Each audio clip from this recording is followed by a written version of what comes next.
Moi lava. Fua i le langi ma le kai. Le a fua fo i le lau ele ma le kai. Kai. Paftai.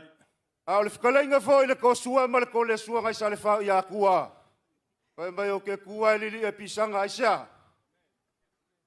E lele ua malu kawe ma kingi kawao po i o Samoa.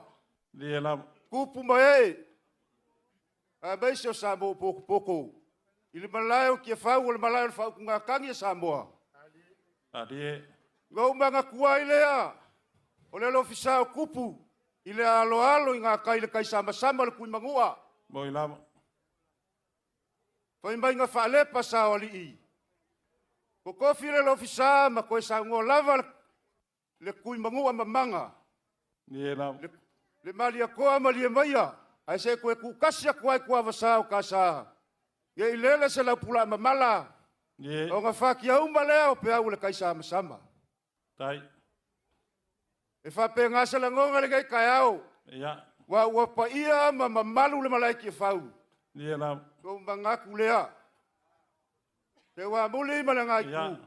Kau wa se lua mi nguke. O le whakau a koko kam makua. Nga whakau mai a le moku saa. Le malai o le kalu se iau o mai le kai au le ngei. E whangofia le kai au. Ko mangaku lea se ulili wangi. Ngā roia ele. Faamoemoe a wane ngai kai au. E lua mi nguke. Kau wasa mai. Te wa muli. Paftai. Ia whaafikai. Ka lenga. Ko ele whaingofia kai au whaapingei. Ua kai au ele koe maua. A ua lei fo ia se kaukai ele ka penga i kai au whaapingei. Mangaku leo kai makua. Ia wheo ia ele whau kaukanga ma le whako whala inga le ngai ku. Ia pe ole whalakalaka kule ma le whaaloalo.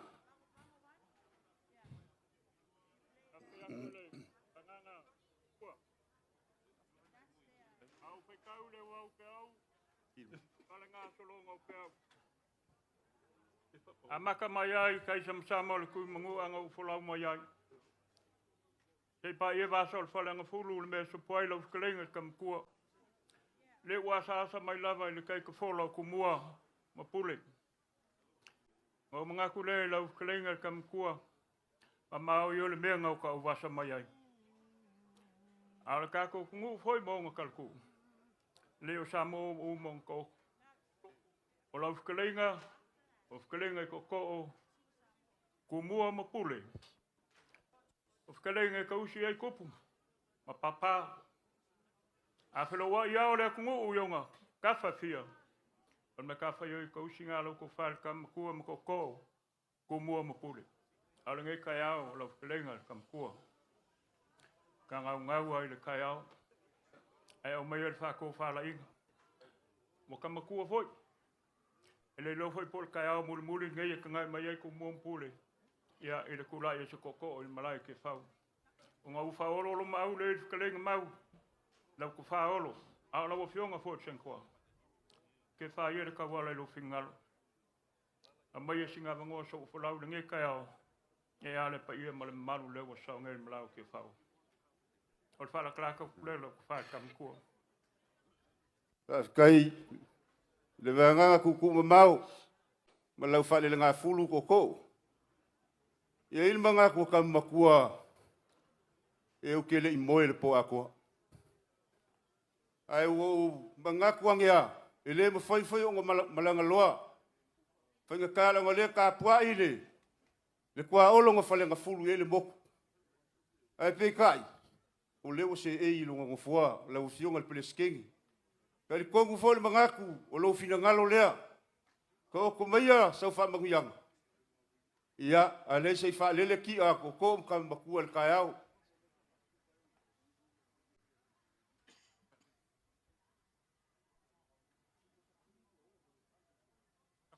Kai, lau wha manguyanga lau fiong. Koko. Ia. O mangu i le mauka lea. Ka liu fo iai popoi. Ngo mangaku lea lau pulea lo loko. Lea, ka oko aku le launga i lau ko wha koko. Ia lele malia lau kia. Ma ulu maka folau o wā, al faamoemoe le so. e ale mila. Ma le pa ia o le whainga malo a Samoa kuko kasi. Wa le ua kanguku a ai le vau. Wa whakausungu i foi au le langi i le so. Se ua o kuku i le kai. Ngau mga kulea manguia lau launga koko. O le au ka puai a manguia whafkai.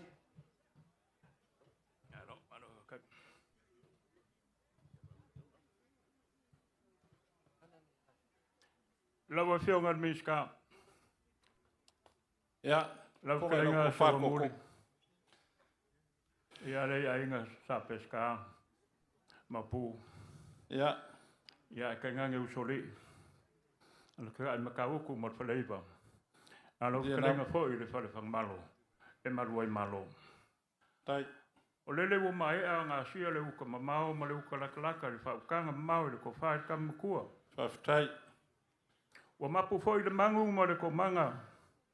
Wa mai a ngā wha mangsinga le ako la leanga le kako kai au. O lele wa kōle ngaki o kaukai ali.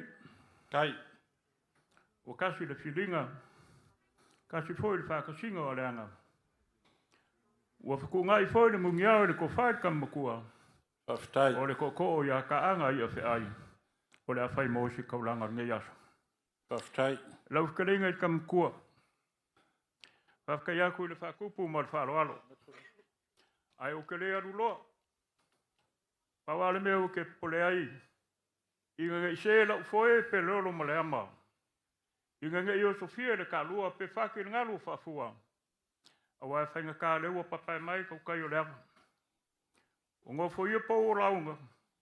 O ngō fōia fōi. Unga o saunga. O mamalu le kako aso ma le kai au. Ia ngā loia i le. Whanganga ma te whakalain. Le maria lau kia. O ke manga kua le whakalainga. Ngai le aku sae. I le maunga o ku mango. Ia nau. Pai mai e lua o ngā ala. O le ala o kupu. E paolo. Ko e lafu le mu. Ma le ala o kangaka ku vasa. Pai mai a e silia. O le a uila i ala i silia i le maunga o ku mangoa. O au lele wapa ule whare se lau. Wapa i e mamamalu le kako kai au sit wha. Dia nau. O ke manga kua fōi le whakalenga. Ngai mangia ma o kua ngiangi wha mai waka whai whare kuraka la. I le pa i e ma le malu lewa saunge. A le whakalenga i le malai o kofinga ma malai kere ma malai o vau. Ie. E mai wapa i e le sami. Wapa i e le langi. Wapa i e le lau ele ele. Wapa i e whale, wapa i e whafu. A lele wapa i e ma maualuga i ngai le aso. O ngā whapelo e whamkalanga koko. Ia. O le pa i e le waka o ko ngai malai o ki o whau. Tai lau. O le aka o ko sau kula. Tai lau. E sei mua ia. O ngā usura le lofa maleanga le leiho le kua. Molia la au funga. Aso ula. Aso fia fia. O le kai au o mākango fie. A walele o saungei le wanga kiu, kau mai le wanga kau. Maualulunga whausanga le wakele le whaofolau. I le soifua pa ia, ma le soifua manguia, le wa saungei malao kia whau. Maungi at whaisalama o ka vika, whai mai o le lofa le kua e whau kai au whai pēr. A le lofa leo le kua bo se e ngeili e saa e kipa le malolo i wasaa. Le lofa leo le kua ke whakusainga le la awal wā makua le moso oi. E mai e pō ngā i wāo, e ria inga i ala longa mongongi. U whape ngā whoringa le lofa le kua, i le ngei kai au whau. O le aka oko la ia, pa ia o kai au le kua. A o kai au Samoa. Mai le kai au ngai saua, ngai whai le kangalo ui le lofa sama pawa. Ngā oki ai le kama a sa le awa e whaalangu le soifua. Koi olo ai le kangaka. Ma le kai ao ngai ai le isai le kui akua. Ma le kai ao ngā koko ai le kawai koko ai uma le kangi le kama wha mai sole o sa le vao. Kai ao le pongsa ma le fut kua i le akungu. A le wari uangei le kai ao malamalama i ngā uru ai kafa le aka ngai ka whangwhanga. I le lofi sao kupu le kai samsama. Nga melele yale kui Manu'a. Mali koa. Karila ia ilangi se ao lo malo. Ale kai ao lea ngai makangiu whi ngai maleako whale uma uku angiangi malai ola mga whoanga. Male kai ao mua ngai malai whongo masai au lama. Kai ao ia ngai vai ngai sa moe lau whau malu. Pakalolo la ia upu kai ao lea kungu. O upa ia sa moa ia fua mai le kai sama kui Manu'a. Male maa pe lua. Sei pa ia ale kai ulo ngā whangua male maa kalai. O pa ia wa popo, awa maa popo. Au kaukala i ka uranga o malai. Malai kele ma malai ko whinga kausia ko. Lalo le ulu. Hua maloku maum whakla nge e lalo. Ngeu mat whala malama. Whare sau, malalo le ifi. Kausi wa kele whakalenge kam kua. O le malai, maunga, malalo ngā fufua. Ia maka whaio koe kausi ngā o lua kumua. Pui whaku mawai kuku. La lua maka whaio ke kausi ngā pule. Pa ia ngā Samoa kawia ngā uwha kulou ngā ala pe io le kako kai au male aso. Le pa io le whainga malo ia Samoa ku kokasi. Le fio mai le fionga le au mamalo le malo Samoa. A fio le whonga sui kofia. A fio mai la fionga le palamia. Ma le kapingeko. Le whonga whaklai ma le plemengi. La fionga le whamsing sili. Ai mai se maawe se eso le whainga malo Samoa ku kokasi. O le pa ia ngai le kapo inga o lua ko mua mpule. Le foi e fio mai le fionga le kovanga le malo amni Samoa. Le kofaa o le fionga le makua ia pulu a e tuna. A fio kai o le fongo. Le fio mai le fionga le peleskenge. Le kofaa le kua olong whare sifulu yan moko. E meise le whakalenga kau le fonga whakalai o le moko sui. Le kofaa ia savali kalabo wale. Pa ia foi o le whainga malo kuila mamua le ngā whakolu. Ia kawia ngā o whakulou. O le ngai aso mo le faamoemoe se wamuli. Nganga matu whakalenga ni. O mangkua le whaiva lo filima. O le makua o whaiva. O le aunga lea matu faamoemoe le ngai aso. A kawia ngā o pa ia, i pa ia. Kulonga ia la wa fionga. Lau ko whae makua whaiva, ma le whaalo ko wainga san malama. Kolonga o pisa, kolonga lau mea ngā i ka ua. Kolonga lau wa ea e malau i whaifu. Kolonga lau lainga, kolonga lau ngongo ia. Kolonga lau meke, malau skao, malau samala. Kolonga au mea whainga luenga. O sa ma whainga, o pa ia ku mau e o lawe whaabau. Kale kako waso, e whakainga, ina ko wha se wa mo. Lenga koko, nganga matu whakainga koko. Wa, o mo foi le mako laung. Ai o ke manga kua le kala ma vaenga ngai malakene. E le kupo le kui Manu'a nga sa kia le moa. Mai o mai la ia ngā o. I o kou manga kua. O kou ka ngaka la ainga o Samoa. E kasi lo kou kupuanga. Kasi lo o kou wharekala. E kasi lo i afu, kasi lo o lunga. O le pelea. Kaleinga kumua mapule. Pa ia le malo Samoa. Whamawianga da fio mai o whainga malo kui Manu'a. Ia manguia lo waso. Whamawianga inga Samoa. O mako upu na foi. Ia. Sawa muli. Ia, ngā whamasa sau ia. Ko whae ka makua ia olo. Ia, kulanga ma whamawianga ngai aso. Manguia ka ko waso. Whafkai. Malo, whafkai.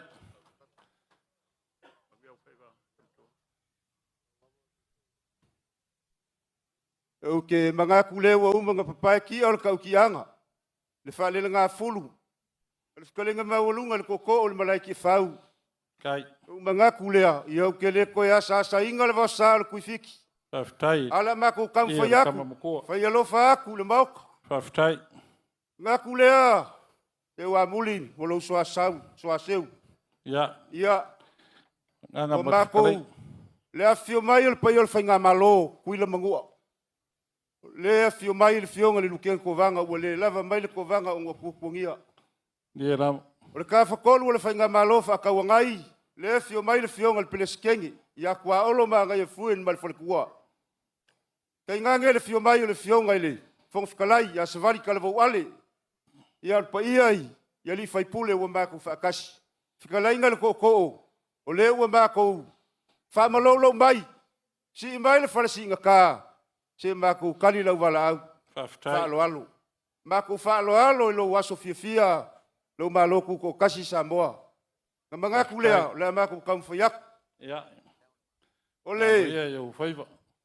Ua mākou le liliwa i le mālo malakonga. Mākou ke asuasu aku le mālo i puenga. Ia awa, kasi whaiaku. O wheo inga le lungole. O le vasa. O le ea. Whaare kama makua. A o le ai fo se kaimi le liliwa i le mākou kupe. Awa ke pole. Awa o kou le konga. A o mākou lai whau le kupe. I kuila. Kai. Ma mākou whapelea. O le avakusa o ale kāla meleke. Ia kuaku ngai kua o le whainga mālo. Whafkai. Tai. O le whaaloalo le ngei. Le au mamalu o le mālo kuko kasi o Samoa. Le o fionga le kui malili fango. Va le koa sua lau vile lua. Ia e lua afe kāla Amerika lea. Kamwhaiak. Tai. Kai le whaaloalo. Kai le whaakupu.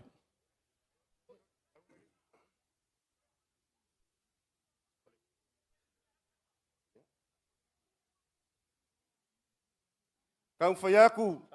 Sui o le fongo sui kofia o le. E mai na mauka. Whaftai. Tai le. Silsila le. Pai o le. Ia le fionga le kuia kua. Kupua kama sese. Fongo sui kofia. Ma lo whafkai. E. Kasi le afe kāla le Amerika.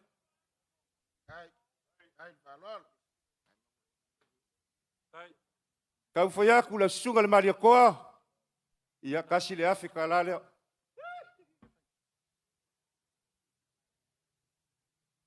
Ia o le makawaku o le o whakasimaile. Le fionga ia la ulu. Ale a kamwhaia pea le whaaloalo lea. Le sa papa. Afe kāla.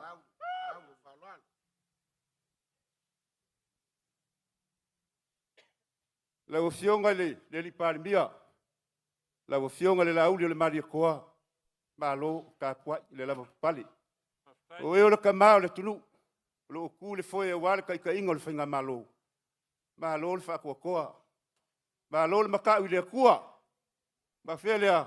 Ia o le mea lo whalinge ia le whainga malo kui le mango e lua afe kala.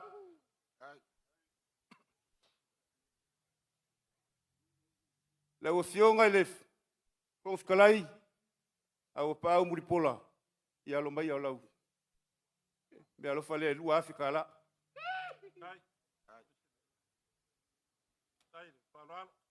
O le whaaloalo le ngei le, fionga le whamsingsil. Le fionga ia sa kui. Sa kiu, ia e lua afi. Ka la Amerika.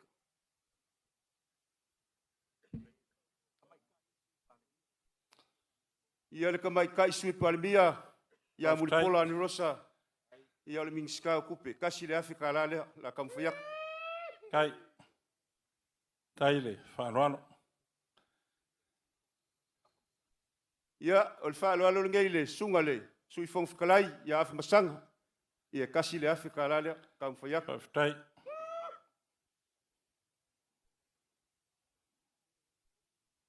Le ka ke le whakasi ma le kai o le kua ngai.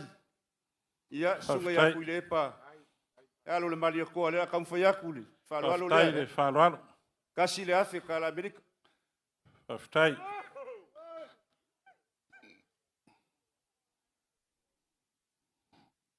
Te ua muli. Ia. Ia le ai. Nganga mare, kalainga le, whaare kama makua. O le ua umba ngai whaale ngā fulu a wā. Waku le, kapua inga le Ia ma le maualuga o le aso.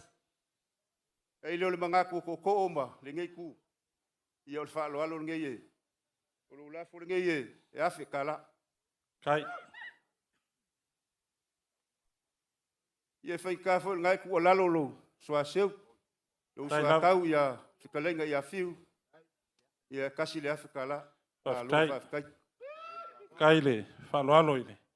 Whionga ni misikana konango. Nge fwoi mkanga luenga. Al sui kai fongo foi or komit. Ja. E wa muli. Ja. O. O kulanga lo iai le kama ai ngai kuila Manu'a. Ia e le mawhai o ngā lelei pe anga le mawhai aku alo mawhangau o le maloku ko kasi o Samoa i le kampangi ia. O le mea lea momo i foi le loko o ngā o le kookele o le iwa sefulu pasenge o le whangau ma ingai Samoa o lo ngā lulue le whale ia i kuila mangu. Whaftai. Mea lea o le whaoso le o ka mawhai ai le whainga malo kuila mangu e le afio mai o le luke ko vanga le pleskenge ma le whangawhikalai. E lua se lau le pusa wau, le pusa tuna. Ngā o sia i a ao ma lima o kama whangau a Samoa kuko kasi. O leo waka oko mai ngei. E as, le kama whikanga ia malufi a wale pa ia o le whainga malo. Whaftai. O le ala fo i leo le leo le ngau singo kau mafa o kama whangau o ngei ku o le kako ngu. Ia, ia ngā mākou whai aku. O le lava se kaimi ali li wele mākou se lengi. Ia. O se mea lofa lea whaakau wa. Wa au iai le fionga le lukiang kovanga ma. Fionga le peleskenge ma le fungufikalai. E a fo le mākou ngofofo aku. E lima se fulu wafe kala Amerika lea. Ku sao koe o kou au. Ia. Kaile, whanoalo.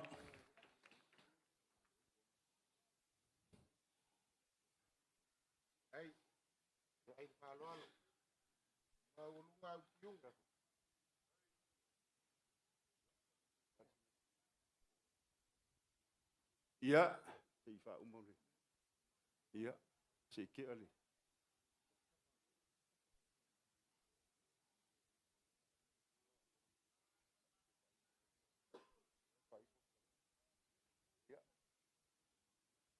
E wa muli, o leo whai ui ule mākou whamoemoe. E leo le mangaku ule ngai ke ku le foe ua, pa ia o le whainga malo. Ia, o le whai fonga leo lau kalengi. Lima se lau ka la le Amerika. Whaftai. Ia whape foe le kāpua i ngā whikalai ngā whiu. Ia lima se lau ka la Amerika le a kamwhaiak. Kai lava, whanoalo o wāre koko o Vailoa. Wa whai foi malai ki whau te kau mwhainga vai. Ale whainga malo kuila mangua. Alo kāpua i mai whangua. Ia le whainga malo. A meise o le whaleanga fulu ma le mokusa. Whaftai. E alo waso fia. Kuko kasi Samoa le a fiu mai le al malo. Malau musiof. Tainama. Weise la ufionga le palemia ma lo faletua. Fonga fikalai ma lo faletua. O ia ma le mamanu le palemenge ma Samoa. Pa ma lo fa fikai lau fa kala ula. O inga mangaku o le a mako wo mai e fa mamalu lo waso. Ai avere vi inga ile kua. Wa o ia le o mafua ile nge yasu. Mako mangaku le a. So se a fa ka lolo le akungu. So se faamoemoe lava e ilonga kaungunga. Whaftai. Mangaku leo leo kasi le whako whala inga ma le fingangalo. Le fionga le lukeng kovanga ma le peleskenge ma le fungufikalai. La kaumwhaiaku le mako kaualunga. Whaftai. Whai ui ei le mako whaamoemoe. Ia, ngā whamasau sau ia. Ia. Ngā sa ia, ia. O le mako kaualunga. Ia e kaualunga lava ele. O le lava mai le whalekua o le fionga le lukeng kovanga. A le ua kasi le whaafikinga, o le akaualunga le whalekua o le fionga le peleskenge. Whaftai. Ia. A lafa foi kunga. Ia, o le alo e whaasinga o le urualo whainga. Moi lava. O le whaalua meki, o le sauka mai kai. O le asasa, e a le mako kaualunga. Kakala le mako kaualunga le luas furuafe ka la Amerika. Ia. Au ke walau aku, ma le whaaloalo. O e lava. Se sila Samoa. Wale nga fulu ma le mangua kele. Le la le leo le fionga le. O loo. O le kua le peleskenge singaki. Inga i le boku. Ia o le kako kaualunga lea. O le alo, luar whainga. Walau fo i le maoka e afio mai. Kako kaualunga le so. Whaftai. I le kako kaalolo. O a lava le whaamaguianga o le asa mai i le malaiki e whau. Ka o koa koa inga. I le kako whainga malo. Ia e awanga lima ai le aso mo le fia o Samoa. I lo ngaso fia. Ia sau kako pese. Sau kako pese o le kaualunga le. Sau kako pese. Whamoemoe o. Kai o kako uso i kuila mangu.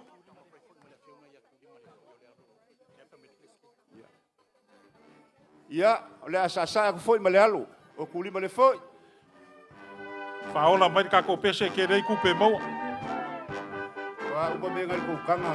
Ia, amai umba sa mai. Ya, so ya.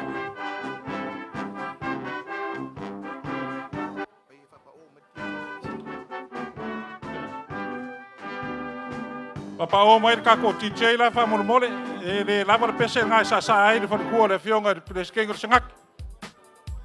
A ola mai kako TJ ya faoso mai kako. Ya, so ya. Kaki ai for kako faili faamoemoe.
Ja, whamaro whawhtai.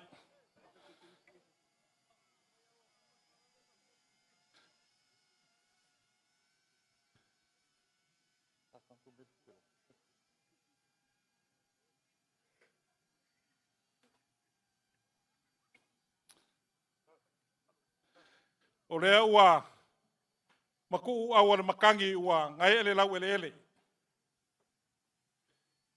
Le foi wala lafo pe au sami o kalanga isaea ar fa puanga sauri. O le wa kau kaulia ko pai le u la lama ma le u kau sala. A wa le fa kau kanga ma kalenga anu anu mamao e lau ko fa makua. Le wa fa fonga mau pai o le mau kalea. Le fio akor fa inga malo wa le fio le malu le malo ma masof. A fio le pai o le sase kolu ia fionga le sui o fongo sui kofia. A fionga le pandemia man farkua. A fionga le fongo fkalai man pai o le maokalea. A wan ngai kuaso mau ko falo long. Ile fekaya inga ngai va wila ngalu roa kwa kum kwa foe. Fai mai a falele le langi wa kali le oe. Ai asua kiele lo. Kali lo. E kali le uyo e ma foisa. Lau ko fale kama makua. O maualuga naso. A walo ko falo ano. Ka wianga ma ko fa pe aku. Fa fekai fa kupu. Fa fekai le anga lelei. Ene aya se ko ka fu e ma se afa. Langa fai ka ka si vau ngor maka siria ma aku ki fala ma le usa maka. Se vanga nga fiki. Fiki nga ko sua e ko ma fala va li ula mea aisa. Langa mo lunga fa mo le so. Lau ko fala kama makua. Wa fai lava le fofonga ko far ko e fai ma ko fa ka mo moli. A war fai nga malo ku kuile mangoa. A fio mai la fionga li lukenga ko vanga.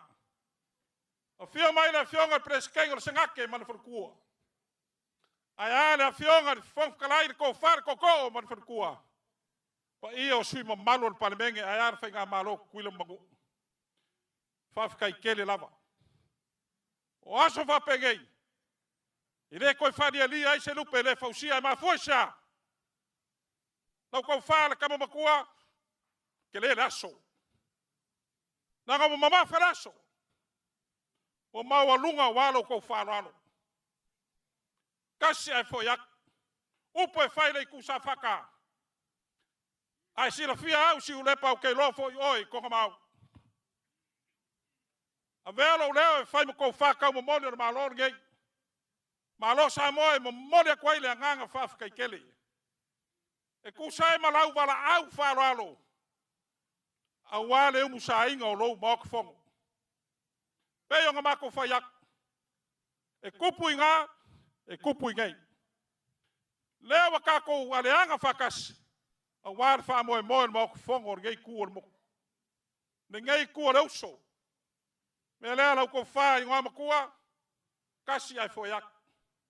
Langa e uso ka ua. Pa wana me se ai. Amerika Samoa inga. A mako ngai sif. Ngau Samoa lava. E reisa ki usira Samoa, reisa Australia Samoa, reisa Samaki Samoa. Le ala nga ke fa maualuga ai ma e kumakie. O walo ko ka mau ainga lea. Le me lea lau ko fa makua. Koe paloka ya Trump. Ulanga le so ma fa moe. Le o ko ma au. E le fai ngo fia lo ko sa moria. A wale fula ma mala lea. A fai wa e fikalai o wa kama fangau ngai ku mo. O alo inga fangau ngai. O alo ngai fangau nga. Kasi ka wa. Le ala lea, lo ko fa ngam kua. Fa fikai kele lava. Nga yai leo fa moe fa pea. Ora ko fa lo. Pala lau mai. Pala lau mai. A wan ngai yaso ma fa moe. Pe yo ngama ko fa yak. Ele ka ngo fier kai kai on malo ma malo.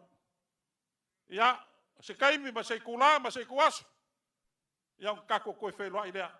Aya fio ma mo kala. Ne fio kwai de lukenga ko vanga ma le pleskenger singake. Ma le fionga ile. Pongo fikalai yo mo. Ya ka ko ke milikingo fa kasi ngai yaso. Ya nga fa uma kwela sa mako kala lo ko fale. Ngam koa ma fa lo fa ftai. Afka ko lo fkelenga. Te wa muli. Alo fionga miska. Wo mako fai kaule aso molongo winga. Mangu foi le. Fa ftai. Fai vol ngai aso. Anga se ala la fonga kau. Asa le ngasuor kayao. Ia el mau mai o penga malo kul mngo. E de mako kalfunga. Ya ngal pawa se me fi fasa. Ya. Ele wa o Samoa palangi po Samoa. Wa o Samoa. Amerika Samoa. Ele ia se Amerika Samoa. A fai maulo fa fonga lo fa kalanga fa ya. Faftai. Ya lo ka kupuanga kasi lo ka fala. Ia Mo- mau kayao. Faftai. Fai fonga lo fkelenga. Ya foi la ko mai se si afe Amerika. Ya la kula le fai fa fkai. Fa ftai. Kase foi ya kur manganga ma fikalai. Ya, pa ya o ka ko ku malo. Ku samau. Ya, Sales ka ko wo o ka ko fa sorong. te fkalai ku muanga e. O, ya, Va ku ya. sala lo le langa fenkalo. Al ka mai. Fa ftai. Alo ka poi launga. Sawamut. Fa ftai.